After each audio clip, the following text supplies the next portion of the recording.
Everyone, true English classes bye Ramesh sir में आपका स्वागत है। और दोस्तों, इस वीडियो में मैं आपके लिए लेकर आया हूँ प्रैक्टिस सेट नंबर 2। तो ज़्यादा टाइम स्पेंड ना करते हुए लीजिए सीधा शुरू करते हैं अपना प्रैक्टिस सेट। तो जो फर्स्ट क्वेश्चन है, I don't have dash pen. आप डिसाइड करें कि आप इसका आंसर ABCD, क्या इसका आंसर होना चाहिए अकॉर्डिंग टू यू। ठीक है, तो I don't have dash pen, क्या इसका आंसर होना चाहिए अकॉर्डिंग टू यू। पहले आप खुद की परफॉर्मेंस जज कर सकते हैं। तो इसका जो आंसर है वो है एनी। अब मैं बताऊंगा क्यों। I don't have dash pen, यदि ऑप्शन में आपको सम और एनी की कहीं बात दिखाई दे तो आप जो नेगेटिव सेंटेंस है उसमें हम बात करते हैं एनी की। ठीक है, नेगेटिव सेंटेंस में हमेशा एनी का यूज़ किया जाता है और पॉजिटिव में सम का यूज़ किया जाता है। तो I don't have any pen, तो इसमें एनी का यूज़ होगा। It is raining regularly, underline word is. इस सेंटेंस में हमने एक वर्ड अंडरलाइन है इसमें, और हमने बताना है जो अंडरलाइन वर्ड है वो क्या है। आप डिसाइड कर सकते हैं क्या नाउन है, एडजेक्टिव है, एडवर्ब है और वर्ब है। इन चार ऑप्शन में से ये वर्ड क्या है ये हमने इसमें बताना है रेगुलरली। ठीक है, तो इट इज़ रेनिंग, रेनिंग बारिश हो रही है रेगुलरली, और रेन इसमें वर्ब है, तो वर्ब की भी जो विशेषता बताए उसको हम बोलते हैं adverb. I wish you dash fight this election. तो आप देख सकते हैं इसमें से क्या होना चाहिए, वुड, कुड, शुड और माइट। इसमें से क्या राइट आंसर होना चाहिए इसका। तो स्टूडेंट्स, इसका जो राइट आंसर है आपने अपना सोच लिया होगा, मैं इसमें आपको बता देता हूँ। इसका जो राइट आंसर है वो है वुड। जहाँ किसी चीज़ के लिए विश की जाए स्टूडेंट्स, या विश वर्ड आपको दिखाई दे जाए तो आपने सीधा उसमें वुड का यूज़ कर देना है। I wish you would fight this election, मेरी इच्छा है कि तुम इस इलेक्शन को जीत जाओ।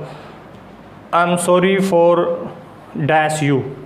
तो ये चार ऑप्शन आपके पास, डिस्टर्ब, डिस्टर्ब्ड, डिस्टर्बिंग या फिर नन, इनमें से कोई नहीं। तो इसका राइट आंसर क्या होना चाहिए आप अपना आंसर सोच सकते हैं, लेकिन अब मैं आपको बता देता हूँ इसका जो राइट आंसर है वो है डिस्टर्बिंग। क्यों? प्रीपोजिशंस के बाद, कोई भी प्रीपोजिशंस है उसके बाद फर्स्ट प्लस ING का यूज़ होता है। ये रूल आपने याद रख लेना है। ऑन है, ऑफ है, जो भी प्रीपोजिशंस है उसके फॉर है उसके बाद फर्स्ट प्लस ING का यूज़ होता है। That shop closes dash midnight, that shop closes dash midnight. आप सोच सकते हैं इसमें इन का यूज़ होगा, ऑन, एट या फिर विद। इन चार ऑप्शन में से इसका जो राइट आंसर है वो क्या होना चाहिए आप एक बार डिसाइड कर सकते हैं। अब मैं आपको बता रहा हूँ इसका जो राइट आंसर है वो है एट, क्योंकि मिडनाइट की बात है, कुछ वर्ड्स हैं, मिडनाइट की बात है, नून की बात है, डस्क की बात है, डे ब्रेक की बात है, नाइट की बात है। तो ये कुछ वर्ड्स हैं जिनके साथ में एट का यूज़ होता है, ये आपने याद रख लेना है। Sixth, everyone of the student dash happy. तो इसमें इस वर्ड से आपने कंफ्यूज नहीं होना है जो ब्लैंक से पहले है। ये प्लूरल दिखाई देता है, बच्चे इसमें आर फिल करते हैं, लेकिन स्टूडेंट्स इसमें हमने सब्जेक्ट पे फोकस करना है। एवरीवन, एवरीवन है, ईच है, एवरी है, तो हमने फिर सिंगुलर लेकर आना होता है। तो इसका जो राइट आंसर है वो है A. To be in a fix, right meaning of this idiom. इसका राइट मीनिंग हमने बताना है to be in fix. To be in fix, to be in trouble, क्या इसका मतलब ये है समस्या में होना। टू बी एंग्री, गुस्से में होना। अनेबल टू डिसाइड, क्या करें ये डिसाइड न कर पाना, या चीयरफुल मूड में होना। आप डिसाइड कर सकते हैं, लेकिन इसका जो राइट आंसर है वो है unable to decide. To be in fix का मतलब है एक ऐसी सिचुएशन क्रिएट हो जाना जहां व्यक्ति डिसाइड ना कर पाए कि मुझे क्या करना चाहिए, यानी अनेबल टू डिसाइड। तो synonyms, synonym of bizarre, A strange, B imitate, C perplex और डी डोल। तो बिजारे का मीनिंग आपको पता होना चाहिए, इन चारों का मीनिंग भी आपको पता होना चाहिए। डोल का मतलब होता है आर्म्स, भिक्षा। परप्लेक्स होता है हैरान हो जाना। इमिटेट होता है नकल करना। स्ट्रेंज होता है विचित्र, और बिजारे भी क्या होता है अनयूजुअल, विचित्र। तो इसका जो राइट आंसर है वो है इसका स्ट्रेंज। नेक्स्ट जो है, he was sitting dash Sarla, it's from prepositions.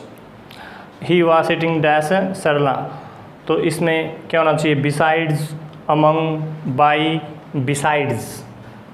Beside, beside, ये बिसाइड है, बिसाइड, अमंग, बाई या बिसाइड्स। तो बिसाइड्स का मतलब होता है के अतिरिक्त, के अलावा, छोड़कर किसी को।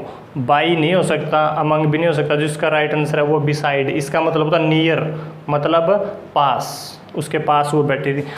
ये काफ़ी इंपॉर्टेंट सेंटेंस है। हार्ड वर्क इज की डैश सक्सेस, और मोस्टली बच्चे इसमें फील करते हैं फोर ऑफ विद टू। इसमें बच्चे सोचते हैं भी हार्ड वर्क इज की फॉर सक्सेस, लेकिन ये गलत है। इसमें फोर का यूज नहीं होगा, ऑफ भी नहीं, विद भी नहीं। जो इसका राइट आंसर है टू, आपने याद रखना है, की के साथ में वर्ड यूज होगा to, hard work is key. Sentence number 11, it's also from idioms.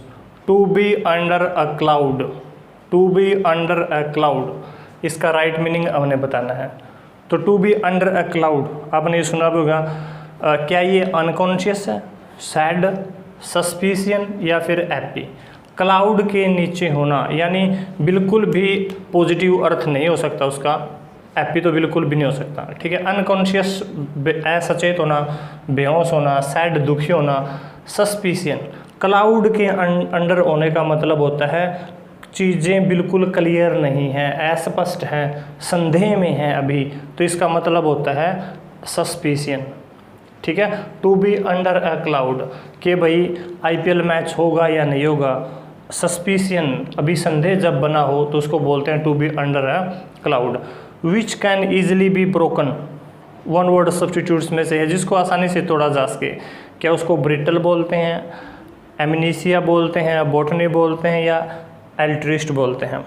तो मैं इसका सब की मीनिंग बताऊंगा। ब्रिटल तो इसका राइट है, जिसको आसानी से तोड़ा जा सके। एमनीसिया लॉस ऑफ मेमोरी होता है, बोटनी स्टडी ऑफ प्लांट होता है, और एल्ट्रिस्ट का मतलब होता है वन हु लव्स अदर, जो दूसरों से प्रेम करने वाला उदार व्यक्ति। तो इसका राइट आंसर है A, she was taking tea when I dash go, it's from the tenses, tenses ये सेंटेंस है। तो वैन के बाद स्टूडेंट्स मैंने आपको बताया है, पहले आप देख सकते हैं इसका राइट आंसर क्या होना चाहिए, लेकिन वैन के बाद मैंने एक रूल बताया है, पास्ट इंडेफिनेट का यूज़ होता है, ठीक है। नेगेटिव है तो डिड नॉट फर्स्ट, नहीं तो सेकंड फॉर्म का यूज़ होगा। तो यहाँ पे गो की सेकंड फॉर्म है वेंट। अब ऑप्शन में देखो वेंट कहाँ है, तो ये डी ऑप्शन इसका राइट आंसर है। ये तीन इस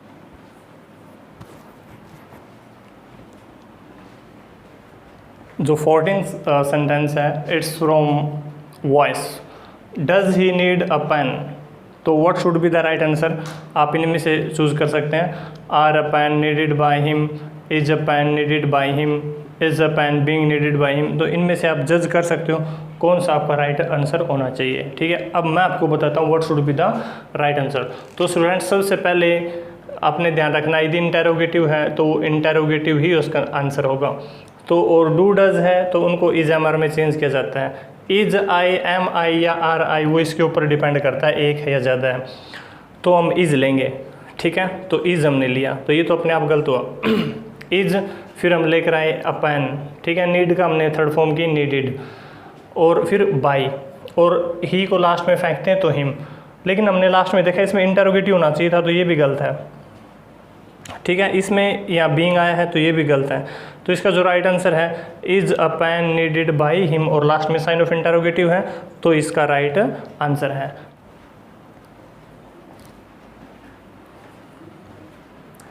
अब हम 15 सेंटेंस की बात करते हैं। It's from reported speech, he said comma inverted comma start M R looking smart.